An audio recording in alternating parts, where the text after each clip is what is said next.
America దిగ్గజ బ్రాండ్ల వస్తువులను మన దేశంలో కాపీల పేరుతో నకిలీలు అమ్ముతుంటారు. అయితే ఈ విషయంపై ఇండియా పెద్దగా చర్యలు తీసుకోదు. అదే పూమా, అడిడాస్, నైక్ వంటి పెద్ద పెద్ద బ్రాండ్ల పేరుతో ఉన్న నకిలీ వస్తువులతో అమెరికాకు వెళ్తున్నారా?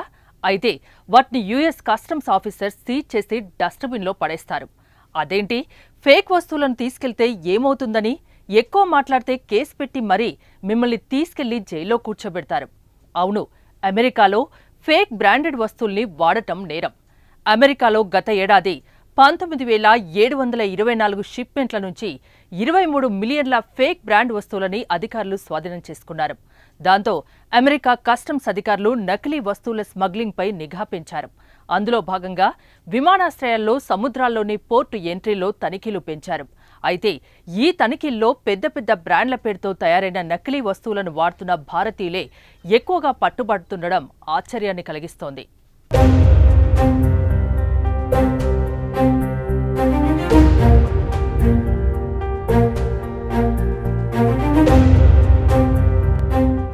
ఈ నకిలీ వస్తువులను తీసుకెళ్తున్న భారతీయ విద్యార్థులు, ప్రయాణికులే ఎక్కువగా పట్టుబడుతున్నారని టైమ్స్ ఆఫ్ ఇండియా నివేదిక వెల్లడించింది.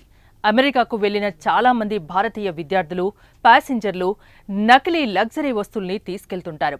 అమెరికా కస్టమ్స్ అధికారులు నిర్వహించిన తనిఖీల్లో భారతీయుల దగ్గర ఎక్కువగా పూమా, అడిడాస్, నైక్ వంటి పెద్ద పెద్ద బ్రాండ్ల పేరుతో ఉన్న నకిలీ డ్రెస్లు, హ్యాండ్ బ్యాగ్స్, బూట్లు, సాక్సులు, ఎలక్ట్రానిక్ వస్తువులు బయటపడ్డాయి. అవి అమ్మేందుకు కాదని, తాము వాడుకోవడానికి మాత్రమేనని ప్యాసింజర్లు ఎంత చెప్పినా అధికారులు వినిపించుకోవడం లేదు. వాటిని సీజ్ చేసి డిస్ట్రాయ్ చేస్తున్నారు. ఇదేంటని ప్రశ్నించిన ప్యాసింజర్లను కేసు రిజిస్టర్ చేసి జైల్లో పెడతామని వార్నింగ్ ఇస్తున్నారని రిపోర్టు వెలువడింది.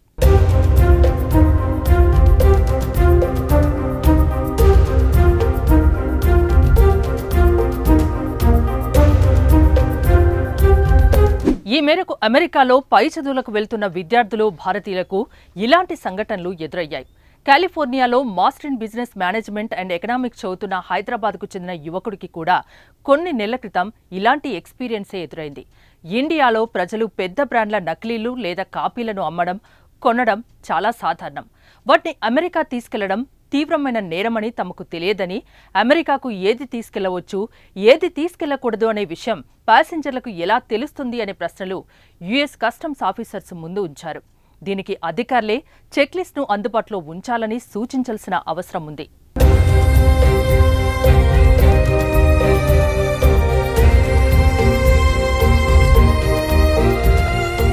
అది ఎయిర్పోర్ట్ అయినా, పోర్ట్ అయినా అమెరికాలో దిగగానే ఎంట్రీ, ఎగ్జిట్ వద్ద కస్టమ్స్ అధికారులు బ్యాగ్లను తనిఖీ చేస్తారు.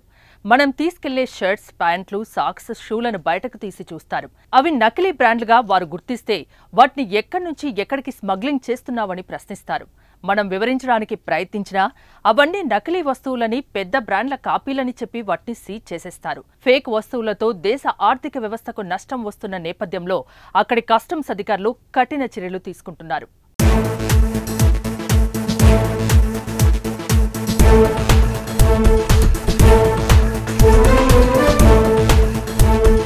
ఇదే విషయమై Times of India US customs and border production ఆఫీసర్లకు ఫేక్ బ్రాండ్ వస్తువులపై వివరణ కోరగా 2023లో 19,000 షిప్మెంట్ల నుంచి 23 మిలియన్ల నకిలీ వస్తువులు పట్టుబడ్డాయని, ఇది intellectual property rights of IPR నిబంధనలకు విరుద్ధమని అధికారులు తెలిపారు. ఇందుకోసమే అమెరికా ఎయిర్పోర్ట్, సీ పోర్ట్లలో తనిఖీలను, దర్యాప్తును పెంచినట్లు వివరించారు.